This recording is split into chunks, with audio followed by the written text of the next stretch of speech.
عبادت سے مقصود ریا نہیں ہے، آپ کسی کو دکھانا نہیں چاہتے. اگر آپ اس کے برعکس یہ رویہ اختیار کرتے ہیں تو اس کا مطلب یہ ہے کہ آپ اس میں بھی خیانت کر رہے ہیں. صحیح. یعنی اللہ کے ساتھ تعلق کا اظہار عبادات کی شکل میں ہوتا ہے، رسول اللہ صلی اللہ علیہ وسلم کے ساتھ تعلق کا اظہار ان کے احکام کی اطاعت کی صورت میں ہوتا ہے. تو جب اس اظہار کا اسپرٹ آپ نے ختم کر دیا تو وہ خیانت ہو گئی. یعنی وہ پھر کس درجے کی ہوئی ہے وہ ایک الگ بحث ہے، کم بھی ہو سکتی ہے، زیادہ بھی ہو سکتی ہے. لیکن جس وقت آپ کے ہاں اخلاص باقی نہیں رہا، اسی وجہ سے بار بار دین یہ تقاضا کرتا ہے کہ مخلصین لہ الدین، اللہ تعالیٰ کی اطاعت میں تمہیں اخلاص کو اصلاً اہمیت دینی ہے. یعنی تمہارے سامنے مقصد کیا ہے؟ اللہ کی خوشنودی ہے، اللہ تعالیٰ کے حضور میں جواب دہی کے احساس کے ساتھ جو کچھ کر رہے ہو تو پھر یہ اللہ کے لیے ہے. اور اگر لوگوں کو دکھانے کے لیے لوگوں کو دکھانا ہے، شہرت مقصود ہے، اپنی بڑائی کا اظہار کرنا چاہتے ہو، اپنے آپ کو بڑا عابد و زاہد لوگوں کے سامنے دکھانا چاہتے ہو، تو پھر محرکات بالکل تبدیل ہو گئے، پھر آپ خیانت کا ارتکاب. صحیح. سورہ مومن کا میں یہاں ذکر کروں گی کہ اللہ جانتا ہے آنکھوں کی خیانت کاری کو اور جو چھپا ہے سینوں میں. آنکھوں کی خیانت کاری سے کیا مراد ہے؟ دیکھیے، جس وقت آپ کسی چیز کو دیکھتے ہیں تو آپ کے حواس میں سے جو اہم ترین چیز ہے وہ آپ کی آنکھیں ہیں. صحیح. یہ صرف دیکھنے ہی کا کام نہیں کرتی، یہ اور بھی بہت سے کام کرتی ہیں. یہ آپ کے تاثرات منتقل کرتی ہیں، ان کے ذریعے سے آپ اشارے کرتے ہیں، ان کے ذریعے سے آپ اصل میں دوسرے کے اوپر ایک خاص نوعیت کا اثر چھوڑنے کی کوشش کرتے ہیں. یہ ساری چیزیں ان آنکھوں کے ذریعے سے ہوتی ہیں. ان کی بھی آدمی کو نگرانی کرنی چاہیے ہر موقع کے اوپر. تو یہاں چونکہ زیادہ تر منافقین زیر بحث ہوتے ہیں، ان منافقین کے ہاں اس طرح کی بہت سی چیزیں تھیں کہ رسالت میں آپ صلی اللہ علیہ وسلم کی مجلس میں آئیں گے تو اشارے کریں گے.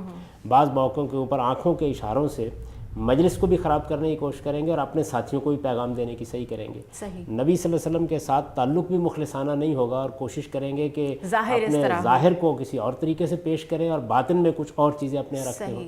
تو ان کے مختلف پہلو اصل میں آنکھوں کے اشاروں سے بھی ظاہر ہوتے ہیں، چہرے کے تاثرات سے بھی ظاہر ہوتے ہیں، گفتگو کے انداز سے بھی ظاہر ہوتے ہیں. یہ ساری چیزیں اصل میں انسان کا معاملہ یہ ہے کہ جو اس کا باطن ہے وہ اشارات کی صورت میں بھی سامنے آتا ہے، الفاظ کی صورت میں بھی سامنے آتا ہے. تو اس میں پھر خاص طور پر اس کی نگرانی، یعنی کہ باڈی لینگویج بھی آپ کی ایسی نہ ہو جس میں آپ کسی امانت میں خیانت کے مرتکب ہو رہے ہوں. ناظرین ہمارے ساتھ رہیے گا، ابھی گفتگو کا سلسلہ جاری ہے. It's time for a short break.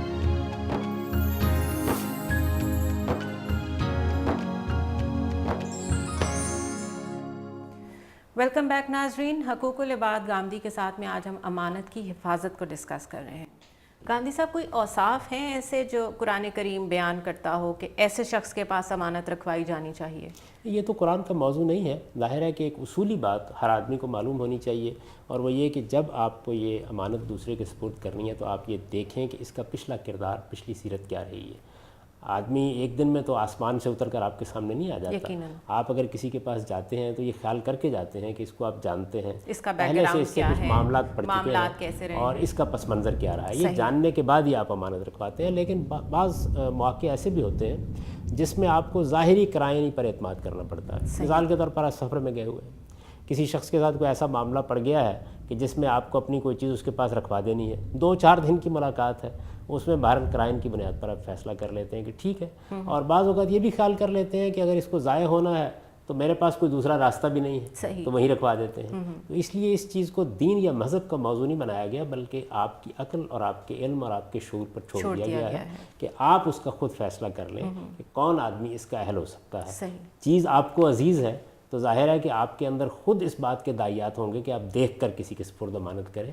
مذہب کا عمومی موضوع یہ ہے کہ جہاں آپ کے بڑی غلطی کھانے کا امکان ہوتا ہے یا جہاں آپ کے پاس کوئی عقلی بنیاد نہیں ہوتی فیصلہ کرنے کی، وہاں وہ رہنمائی کرتا ہے. باقی چیزوں میں چونکہ اللہ کی دی ہوئی ایک بڑی نعمت آپ کے پاس عقل ہے تو وہ آپ ہی پر چھوڑ دیے جاتے ہیں. صحیح. گاندھی صاحب، اگر ہم ایسے حکمرانوں کی بات کریں جن کے پاس ووٹ کی شکل میں عوام کا اعتماد امانتاً پڑا ہوتا ہے، اور جب وہ حکومت میں آتے ہیں اس کے بعد وہ اس کا پاس نہیں رکھتے، تو کیا اس کی کوئی سزا ہے؟ اس میں کیا شک ہے کہ یہ ایک ایسا جرم ہے جس کے بارے میں نبی صلی اللہ علیہ وسلم نے یہ فرمایا ہے کہ سب سے بڑا جھنڈا جو قیامت میں اس طرح کے لوگوں کے لیے بلند کیا جائے گا وہ غدر اور امانت میں خیانت کا جھنڈا ہے. صحیح. اور خاص طور پر جو لیڈر اور رہنما ہیں وہ خدا کے سامنے مسئول ٹھہرائے جائیں گے، جواب دہ ٹھہرائے جائیں گے. ان سے پوچھا جائے گا کہ قوم نے تمہارے سپرد امانتیں کی تھیں، اپنے اموال تمہارے سپرد کیے تھے، اپنے عہدے تمہارے سپرد کیے تھے، اپنے معاملات تمہارے سپرد کیے تھے، تم نے کیا فی الواقع خدا سے ڈرتے ہوئے اپنی قوم کی خیر خواہی میں ان کے حقوق ادا کیے ہیں، یا تم نے اس میں اپنے مقاصد اور اپنے مفادات کو پورا کرنے کی کوشش کی ہے. صحیح. تو اس وقت تو ہم یہ دیکھتے ہیں کہ یہ چیزیں لوگوں کے لیے اجنبی ہو چکی ہیں. بالکل صحیح. یعنی ان کو اس سے کوئی تعلق ہی نہیں ہوتا کہ کیا چیز ان کے سپرد کی گئی ہے. وہ اصل میں اس کو اپنا استحقاق سمجھتے ہیں. بالکل صحیح. اور چونکہ ہمارے ہاں بدقسمتی سے جاگیردارانہ معاشرت رہی ہے تو اس میں سے جو لوگ آتے ہیں وہ یہ خیال کرتے ہیں کہ جس طرح خدا نے زمین ہمارے آباء و اجداد کو دی تھی اسی طرح سے اس ملک پر حکومت کرنا بھی ہمارا موروثی حق ہے. بالکل. جب یہ ذہنیت ہوتی ہے تو اس کے نتیجے میں پھر وہ سب کچھ ہوتا ہے جس کو ہم اپنے معاشرے میں دیکھتے ہیں. عمومی اخلاقی تربیت بھی ہماری اچھی نہیں ہے. ظاہر ہے کہ رہنما اور لیڈر بھی یہیں سے پیدا ہو رہے ہیں. یقیناً. عمومی اخلاقی تربیت کا مظاہرہ ہم روز اپنے بازاروں میں، منڈیوں میں، دفتروں میں دیکھتے ہیں. یعنی ایسا نہیں ہے کہ صرف بڑے لوگ ہی اس معاملے میں حدود سے تجاوز کرنے والے ہیں. آپ یہ دیکھیں کہ ہمارے ہاں اگر آپ کو کسی کلی سے واسطہ پڑ گیا ہے، کسی دکاندار سے واسطہ پڑ گیا ہے، کسی سائیکل چلانے والے سے واسطہ پڑ گیا ہے، ریڑھی لگانے والے سے واسطہ پڑ گیا ہے، تو وہاں بھی آپ کو بڑے اعلیٰ اخلاقیات نظر نہیں آتے. یعنی غریب اور امیر سب کے سب اصل میں اپنے مفادات ہی کو سامنے رکھ کر فیصلے کر رہے ہوتے ہیں. اور اس میں اخلاقی چیزیں اور اخلاقی اصول ان کے ہاں کوئی خاص اہمیت کے حامل نہیں ہوتے. مستثنیات ہر جگہ، اچھے لوگ آپ کو ہر جگہ مل جاتے ہیں. بحیثیت مجموعی ہماری حالت یہی ہو چکی ہے. اسی میں جب لیڈر منتخب ہوتے ہیں تو ان کے پیش نظر بھی اس کے سوا کچھ نہیں ہوتا کہ وہ قوم کا مال لوٹیں، اپنے محلات بڑھائیں اور اپنے سرمایے میں جتنی ترقی پیدا کر سکتے ہیں کریں. قوم کی ترقی، قوم کی فلاح، قوم کی بہبود یہ اصلاً ان کے نزدیک ثانوی ہوتی ہے. اور موجودہ معاشرت نے تو ایک اور چیز یہ پیدا کر دی ہے کہ ان چیزوں کی طرف اگر توجہ بھی دی جاتی ہے، یعنی اس میں بھی وہ دکھاوے کا عنصر آ جاتا ہے جس کی ہم پہلے بات کر رہے تھے. اصل چیز تو یہ ہے کہ ایک حکمران جس طرح کے سیدنا عمر کے بارے میں بیان کیا جاتا ہے، وہ یہ محسوس کرتے تھے کہ ان کی ہڈیاں گھل گئیں. ان کو ایک ذمہ داری دی گئی تھی اور وہ اب اس کا تحمل نہیں کر پا رہے ہیں. آخری زمانے میں یہ کہا جاتا ہے نا کہ حج سے واپس آئے تو ایک مرتبہ ریت پر لیٹ گئے اور بڑے تعصب کے ساتھ یہ کہا کہ پروردگار بس عمر نے جو کچھ کرنا تھا کر لیا، اب یہ ذمہ داری آپ کسی اور کو منتقل کر دیں. تو جب آدمی اس جگہ پر کھڑا ہوتا ہے، یعنی وہ حریص نہیں ہوتا بلکہ ذمہ داری سمجھتا ہے، تو پھر اس کے وہ رویے نہیں ہوتے جب ہم اپنے سیاستدانوں میں دیکھتے ہیں. صحیح. ناظرین ہمارے ساتھ رہیے گا، مختصر سا وقفہ لیں گے.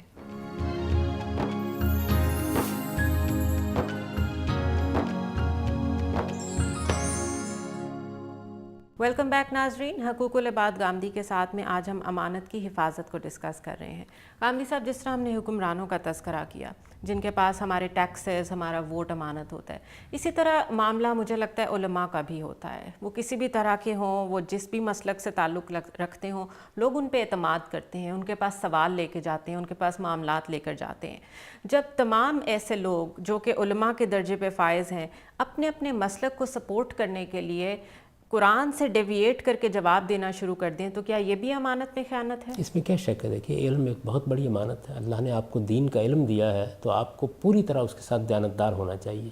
صحیح سچی بات آپ کو ہر حال میں کہنی چاہیے. عالم کی ذمہ داری تو کئی پہلوؤں سے بڑی غیر معمولی ہے. یعنی جب اس نے اس میدان کا انتخاب کیا، چونکہ اللہ تعالیٰ نے یہ نہیں فیصلہ کیا ہوا کہ سارے مسلمانوں کو دین کا عالم بن جانا چاہیے. کسی کو سائنسدان بننا ہے، کسی کو انجینئر بننا ہے، کسی کو ڈاکٹر بننا ہے. کچھ لوگ انتخاب کرتے ہیں، تو جو لوگ اس کا انتخاب کریں انہیں پہلے اپنے حوصلے کا جائزہ لے لینا چاہیے. اس میں پہلے مرحلے پر یہ ضروری ہے کہ آپ جو دین کو سمجھنے کا عمل کر رہے ہیں وہ دیانتداری کے ساتھ کریں. آپ کسی تعصب میں مبتلا نہ ہوں، آپ کی کسی شخصیت کے ساتھ خصوصی لگاؤ نہ ہو. آپ ہر حال میں یہ سمجھیں کہ آپ اللہ اور اللہ کے رسول کے وفادار ہو کر اس سارے معاملے پہ غور کریں گے. اللہ کی کتاب کیا کہتی ہے، اللہ کا پیغمبر کیا کہتا ہے، اس کو سمجھنے کی کوشش کریں. یہ ہو سکتا ہے کہ وہ آپ کی پہلے سے قائم کردہ آراء کے خلاف ہو. ممکن ہے کہ جن بزرگوں کو، جن اکابر کو آپ بڑی اہمیت دیتے ہیں ان کی رائے کے خلاف ہو. آپ کو دیانتداری کے ساتھ صحیح بات تک پہنچنا ہے، اور جب آپ صحیح بات تک پہنچ جائیں تو بے کم و کاست اس کو بیان کرنا ہے. اس میں کوئی مداہنت سے کام نہیں لینا، کیونکہ اگر عالم مداہنت سے کام لیتا ہے یا وہ دوسروں کی طرف دیکھ کر رائے قائم کرتا ہے اور لوگوں کو رائے دیتا ہے تو پھر حقیقت میں وہ اپنے منصب کے ساتھ خیانت کرتا ہے. عالم کا منصب یہ ہے کہ وہ دین کی سچی بصیرت پیدا کرے، اور سچی بصیرت کے یہ لوازم ہے کہ صحیح بات کو جاننا ہے ہر حال میں، اور پھر اتمام حجت کے درجے میں اس کو لوگوں پر واضح کر دینا ہے. یہ اس کا کام نہیں ہے کہ وہ اینچ پینچ سے کام لے، وہ کج پیچ راہوں کو تلاش کرے. سیدھی راہ، صراط مستقیم، یہ اس کو تلاش بھی کرنی ہے، یہ لوگوں کو دکھانی بھی ہے. اور اس کے لیے اگر جان دینی پڑے تو جان دینے کے لیے تیار رہنا چاہیے. اس کے لیے اگر بڑے سے بڑا نقصان برداشت کرنا پڑے تو نقصان برداشت کرنے کے لیے تیار رہنا چاہیے. ورنہ یہ راستہ وہ راستہ ہے کہ جس میں قدم قدم پر بنائے ہیں، اور اسی کے بارے میں یہ کہا گیا ہے کہ وہ یہیں سے لوٹ جائیں جنہیں زندگی ہو پیاری. یعنی یہ مداہنت کی چیز نہیں ہے، اس میں آپ کو سچائی کی دعوت دینی ہے ہر حال میں جو کچھ آپ پر واضح ہے. اور بسا اوقات آدمی کے لیے بڑی مشکل ہو جاتی ہے. دیکھیے، قدیم زمانے میں یہ تھا کہ حکمرانوں کے سامنے کلمہ حق کہنے کی ضرورت ہوتی تھی. اس وقت لوگوں کے ہجوم کے سامنے کلمہ حق کہنے کی ضرورت ہے. صحیح. عوام جن چیزوں کو مان رہے ہوتے ہیں، عام طور پر مذہبی پیشوا جن چیزوں کو بڑی اہمیت دے رہے ہوتے ہیں، بعض اوقات تحقیق آپ کو بتا دیتی ہے کہ وہ بات ٹھیک نہیں ہے، اور جب آپ کو اس کی گواہی دینا ہوتی ہے تو گویا پوری قوم کی مخالفت بعض اوقات مول لینا پڑ جاتی ہے. لیکن ایک عالم کی اصل ذمہ داری یہی ہے کہ وہ پورے اعتماد کے ساتھ وہی بات کہے جو اس کے نزدیک سچ ہے، خواہ ایک آدمی بھی اس کی بات سننے کے لیے تیار نہ ہو.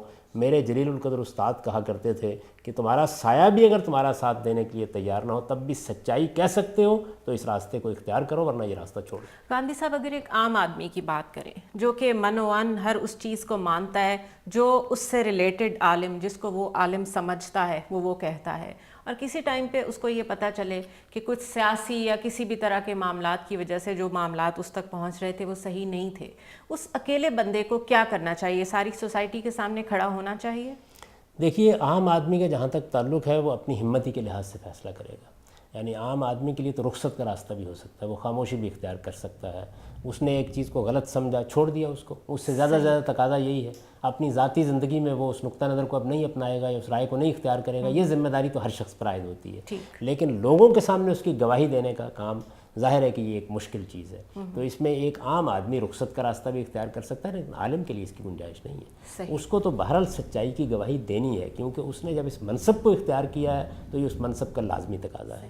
بحیثیت مجموعی سب مسلمانوں سے یہ کہا گیا ہے کہ کونوا قوامین للہ شہداء بالقسط. یعنی ایمان والوں کو دو جگہ مخاطب کر کے یہ کہا گیا ہے کہ حق کی گواہی دینے والے بنو، اور واضح کر دیا گیا ہے کہ یہ گواہی اگر تمہیں اپنے اعزہ اقربا، اپنے رشتہ داروں، اپنے تعلقات، روابط، خاندان کے خلاف دینی پڑے تب بھی یہ گواہی دو. اور کسی قوم کی دشمنی بھی تمہیں اس پر آمادہ نہ کرے کہ تم حق کے سوا کوئی بات کہو. یہ تو ایک ذمہ داری ہے جو ہر مسلمان پر عائد کی گئی ہے. یعنی ایمان کے جو تقاضے ہیں ان میں ایک تقاضا یہ ہے کہ آپ قائم بالقسط ہوں، سچائی کی گواہی دینے والے ہوں. بدرجۂ اتم ایک عالم کو یہ گواہی دینی چاہیے. تو عام آدمیوں کو بھی کہا تو یہی جائے گا، تاہم ان کے لیے رخصت کے مواقع بھی ہوتے ہیں کہ وہ یہ محسوس کریں کہ وہ اس کا تحمل نہیں کر سکتے، کمزور ہیں، وہ معاشرے کا مقابلہ نہیں کر سکتے، تو وہ اس میں خاموشی بھی اختیار کر سکتے ہیں. جس طرح کہ عام آدمیوں کو اللہ تعالیٰ نے یہ اجازت دی جب مکے میں بہت ظلم و ستم کا بازار گرم کر دیا گیا تو فرمایا کہ قلبہ مطمئن بالایمان. اگر آدمی کو مجبور کیا جا رہا ہے اور اس کا دل ایمان پر مطمئن ہے تو وہ حق کے خلاف بھی کوئی بات کہہ سکتا ہے. گاندھی صاحب، بہت شکریہ، آپ نے وقت نکالا ہمارے لیے. ناظرین، پروگرام آپ نے دیکھا. اگلے پروگرام تک کے لیے مجھے اجازت دیجیے. اللہ حافظ.